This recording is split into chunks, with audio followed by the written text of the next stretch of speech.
Hi, I'm Nicole, and it's great to be here with you today.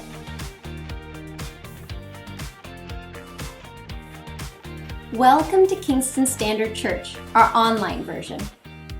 If you're in the Kingston area, I'd love to invite you to connect with us in person.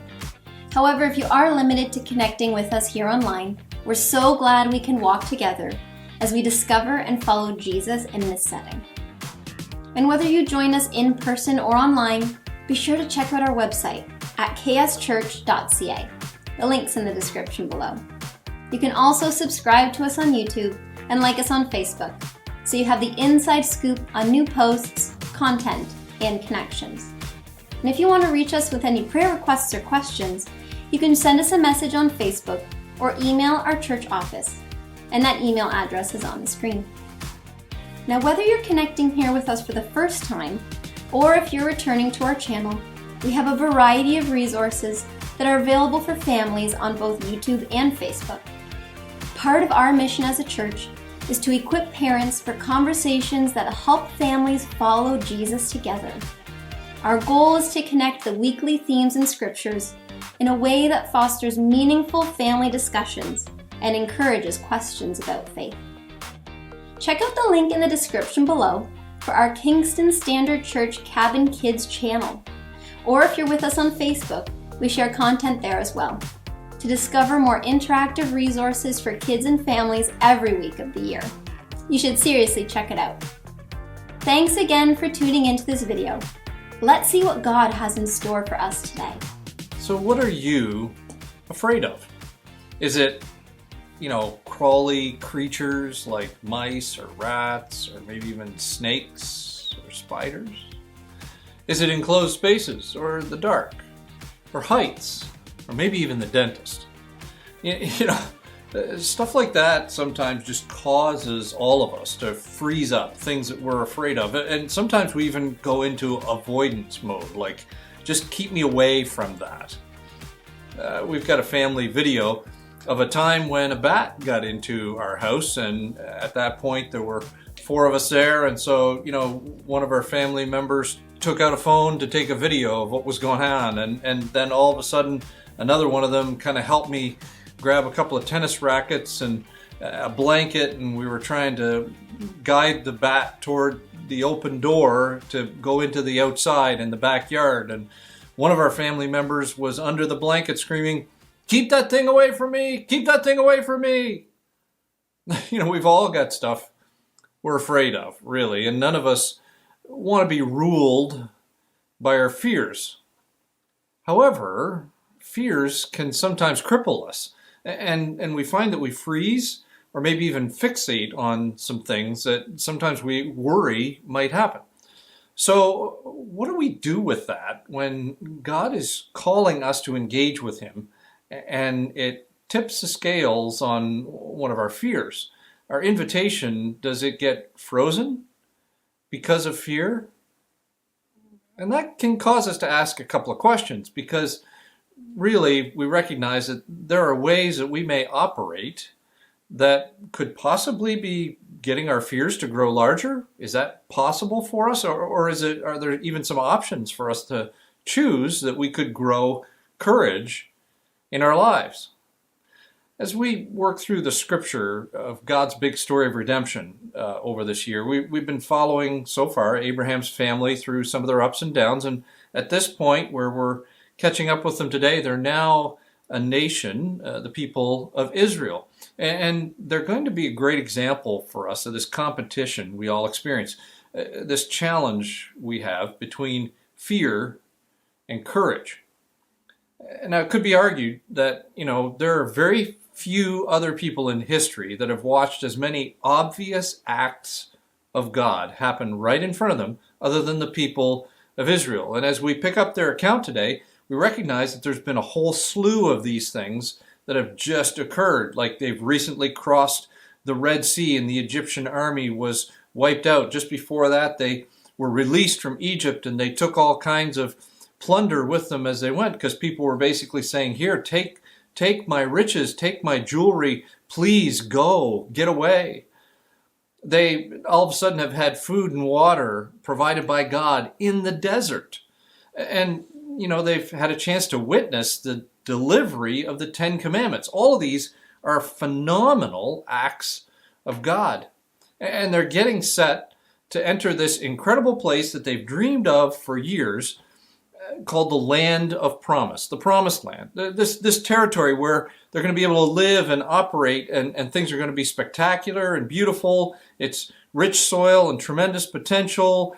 Offers all kinds of options, like maybe even a land where anything is possible. So incredible is this area that it's described as a place that is flowing with milk and honey. But when they get there, they freeze. What we're going to see here is Moses has sent this group of spies, and they're to explore this incredible land out and kind of get a bit of a strategy together as to how they're going to go about taking this ground. And when we catch up with them, the people of Israel are getting the executive summary of the 40 days that these folks have been spying out the land. All 12 of them have returned. And in verse 25 of Numbers chapter 13, we see, after exploring the land for 40 days, the men returned to Moses and Aaron and the whole Israelite community at Kadesh in the desert of Paran. And there they reported to them and the whole assembly and showed them the fruit of the land. They gave Moses this account. We went into the land to which you sent us, and it does flow with milk and honey. But the people who live there are powerful, and the cities are fortified and very large. We saw the descendants of Anak there, and the Amalekites live in the Negev, and the Hittites and the Jebusites and the Amorites live in the hill country, and the Canaanites live along the sea near the Jordan. I mean, they're describing people that are tremendous warriors and larger than life kind of individuals.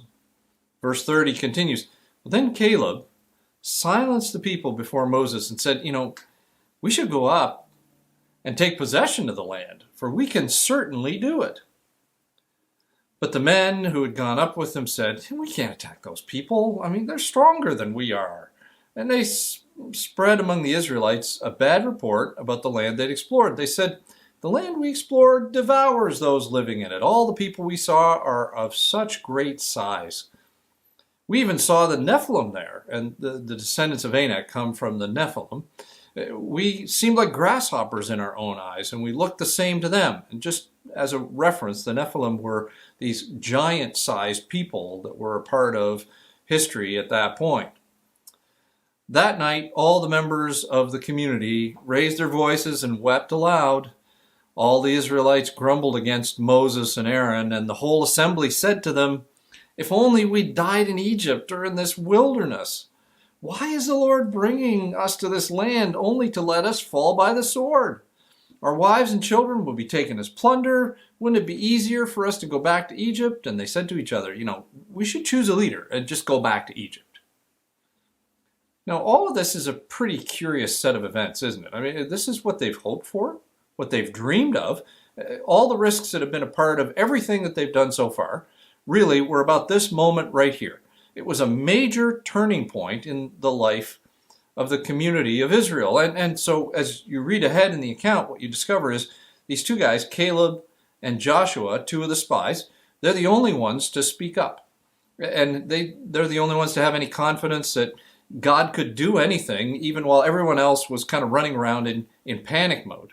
And the Israelites get all riled up, as you see here, and the spies spread this bad report. And then, God responds, and all of these 10 spies all die almost instantly, except for Caleb and Joshua. And after this, Moses intercedes for the people and says, God, let's keep moving. And ironically, as soon as the Israelites listened to God's response, which was, you're not going in there. As a matter of fact, anybody under a certain age is not going to even see the promised land. Well, they changed their mind and they wanted to go, but it was too late. All the fears that the people had of being wiped out in the desert, oddly enough, they became a self-fulfilled prophecy, and they came true as over the next 40 years they spun their wheels, marching and walking and touring through the desert. The only adults that were present at the time of all this chaos that entered the promised land were Joshua and Caleb. So we see this really as a cautionary tale. I mean, it's a tale of courage and fear and how they influence our lives, and especially for us as we think about our journey with Jesus. It's a rather vivid image of how, faith opens doors that fear wants to slam shut. But fear is something that does kind of a pretty big job on us, doesn't it? I mean, I recall the first time I ever spoke in public. I mean, I'd done speeches in elementary and in high school, and there was communication class in university, and then we moved on to preaching classes, and we learned a lot more by doing and preaching to each other. And then there was this big segue of all of a sudden speaking in front of a group of people that weren't my classmates. And I would say that was kind of scary. And it was something that took a little while to get used to. Speaking in front of people, honestly, is a little bit like bearing your soul. And there's a lot of times you wonder, as someone who is sharing, if all you're doing is going to be standing up there with a naked soul, so to speak. But many of you know that I worked for a number of years in teen ministry, and teens, they can be a harsh and maybe even very discerning audience. And then after I had been in ministry and speaking to them for a number of years, and occasionally to adults, I took on a role as a lead pastor in a church where many of the people that were sitting in the seats were people who taught other students how to preach. And so, for the first number of years, I realized that combined with so many other things, my fears started to express themselves with a nervous bladder every Sunday morning. And it was 4 years of preaching week after week after week until finally my body stopped having that same nervous response. Now, when we look at people after they've kind of come through stuff like that, and they do things that are either cool or courageous to us, we tend to only see who they are now. We don't necessarily look at the process that it took for them to get there. And so, when it comes to all of life in so many areas, we understand in so many other areas that it takes training and experience to make a difference in someone's life for them to have that courage and confidence that looks very natural as we grow. I mean, think about it this way. You think about a health emergency or some kind of accident that causes serious injuries. Doctors and nurses and paramedics and so many others have been trained to step calmly and competently into that kind of chaos. So, on some level, we understand that training and experience will make a significant difference because everybody has some kind of a backstory about their training, their learning journey that makes them seem competent right now. And so we're looking at this great faith in Caleb and Joshua, and we know that Caleb and Joshua grew up in Egypt with everybody else. I mean, they survived slavery and they all experienced this miraculous liberation. They crossed the Red Sea with everybody together, and they ate and drank food in the desert when they should have starved. And we catch up with Caleb and Joshua here in this big turning point moment where they have courage when everybody else is afraid and everybody's responding with panic and fear. They step up. And so, it's not because they were better people, and it's not because they were better risk takers than anybody else in that whole circuit. But the situation, it's kind of obvious that there's a difference in the way that they have faith in what God's doing and the panic of the rest of the people of Israel. I mean, we do know a few things about the people of Israel, and we can follow this pretty clearly. It seems that they have this habit of complaining about a lot of things, don't they? I mean, it could even be said that they may have even trained themselves to complain. I mean, now, complaining is honestly not just stating facts. We need to make that distinction. It's actually not outlining challenges. It's the process of turning ourselves into victims. In the short term, complaining can feel pretty good, because it's actually a way that we seek to regain power when we feel like we don't have any power. Studies suggest that, on average, people like us, we probably complain between 14 and 20 times a day just about something in life. And so we could see how it would be pretty easy to train yourself to complain when you're in Egypt, right? I mean, the whole idea of slavery was pretty brutal. I mean, the Egyptian government was not treating them well at all. And for them and for us, what complaining does is it just sucks at us until it easily tilts the way that we interact with people, or the way we see our connection with God, or the way that we talk even in our own minds.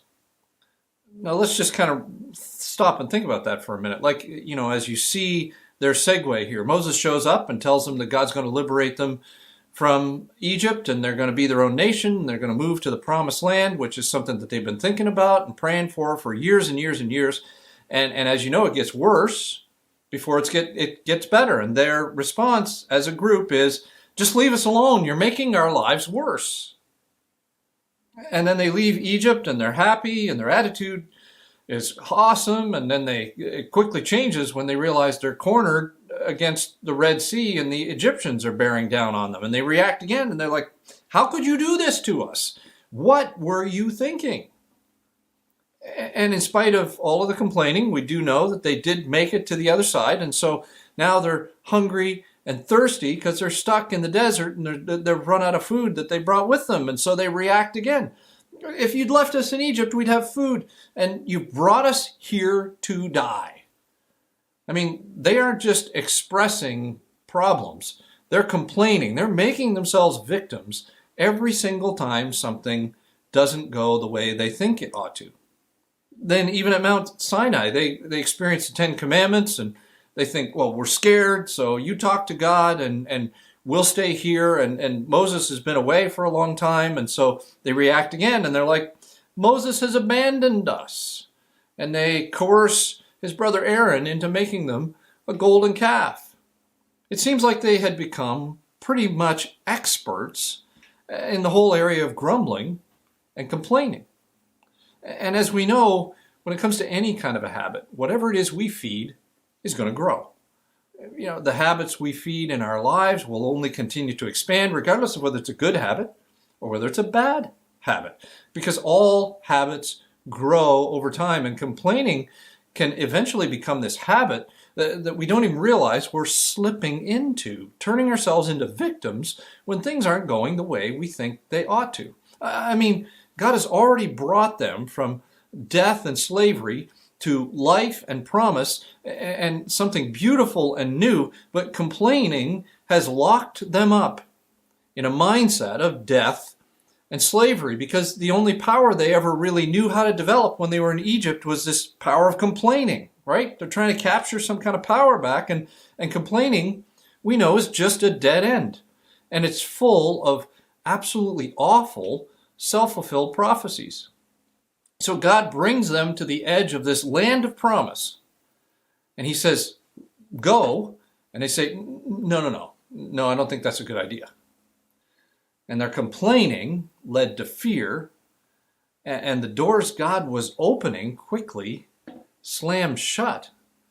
And it's ironic, as we've mentioned, that it was their fear to die in the desert at the hands of the enemy. But as we discover, they do end up dying in the desert anyway, in waiting and wandering mode. On the other hand, I'd like to wonder with you just for a few moments about Caleb and Joshua. What was it that was different about them? Like, maybe they allowed God to build a different kind of habit in their lives. One author expressed the whole thing we're talking about here like this. People, and even heroes for that matter, are not made in a day, but daily. He's talking about how our habits and our habits will shape us into the people we will become. So, Caleb and Joshua, we can say, well, they didn't just become Bible megastars because of a single moment in Numbers 13 and 14. That's where we see what's happened. But there was some daily stuff that was going on even before that. This godly courage that these other guys had when everybody else was afraid. Could I suggest to us today that maybe it started with the seeds of gratitude? When Moses shows up and he says God's going to liberate the people and things don't go so well, a gratitude response might be more like, well, this is not good, but God has brought us this far and we can trust his promise. Or then they're liberated, and maybe it's finally the place where they're at the new beginning that they've been waiting for, and they arrive at the Red Sea, and the Egyptians again are in hot pursuit, and maybe a gratitude response sounds more like, this is kind of grim. I wonder how God's going to get us out of here. And now they're in the desert with no water and no food, and a gratitude response may sound like, I'm glad God's been taking care of us all the way along, because based on what he's already done, food is probably going to be a snap for him. Now, what if what's happening behind the scenes, the part of Caleb and Joshua's life that we don't get to see, this habit that's growing in them, is actually the habit of gratitude?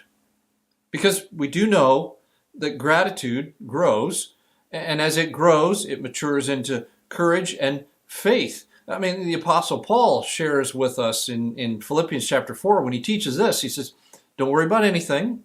Instead, pray about everything. Tell God what you need, and thank him for what he has done.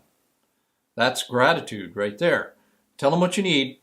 It's okay to talk about this is not good, but thank him for what he has done, and then watch what happens. Then you will experience God's peace, he says, which exceeds anything you can understand. His peace will guard your hearts and minds as you live in Christ Jesus. So we see here, Paul is teaching that gratitude results in faith that often opens doors that fear would want to slam shut. I think it would be what we could say caused Caleb and Joshua to stand up even when they were not in the majority. Because if we think about it, the idea of this growing little nation to take over all of this land was going to be a significant stretch. But the stretch for Caleb and Joshua was no longer unfamiliar territory, because they'd watched God guide as this new nation stretched in ways no one would have expected. And what they knew was this promised land was more than the nation like theirs could actually handle on their own, but they also knew it would not be more than God would help them to deal with. Because there's a statement out here that sometimes you've heard. It said, God won't give you more than you can handle. But that's not entirely true, because God often gives us more than we can handle to stretch us and to remind us that we need him. And I would just like to suggest that based on the way we see God work in Scripture, maybe, just maybe, this transformation, this habit that started to boil in Caleb and Joshua and revolutionized their lives and brought them to this significant turning point moment, started with gratitude. Because we know gratitude is a path that brings life, and it enables God-sized engagement. It fosters a heart that becomes, over time, filled with faith, the kind of faith that opens doors that fear chooses to slam shut. And I would suggest to you that this account in Scripture is here for us to understand that there will be a day when we need to step up with faith-filled courage. I mean, we all have different situations, different times, but generally the same kind of story. And over again in the Bible, God is challenging people in their moment to remember that he's acting for the best and to choose to trust him. And this account is no different, and our lives are the same as well. From the moment God invited us into partnership, as he talks about creation, our rejection of him is just like the people of Israel. Whatever it is, sometimes we think we know better than God. And all of mankind decided, God, you say this, but I just don't think so. And we've all decided at some point we know better than God, and we've rejected him. And that's the term that you hear in the Bible often. The word that they use is sin. And that rejection and all of the rest of the times we reject God's authority in our lives to make our own choices to push away from God really means that we deserve and we have chosen to be separated from him in life and in death. But as we follow on in the account, God has this plan to buy us back. His plan all along is Jesus. And so, not only to save us from this separation we've created and the death we deserve, but to allow us to have an impact in the world around us, in the people that we love, in our families, in our communities, in our workplaces, our church. Jesus' death rescues us from the impact of our rejection, our pushing away from him, but his resurrection refreshes us for the kind of life of impact and value that we're designed to have in him and with him. And God invites us all to partner with him, and that actually begins with us receiving this gift of redemption and buying us back, how God bought us back through Jesus, and it grows into us becoming his follower and living a life that God calls us to, a life of impact and value in him. And Caleb and Joshua had the kind of confidence that stated God is exactly who he says he is, and he'll do everything he's promised he will do. And like we've talked about, it's hard to miss to see how, like the larger group of Israelites, they lost out in this equation. And there will be moments, like we've said, that we're going to need godly courage when others seem afraid.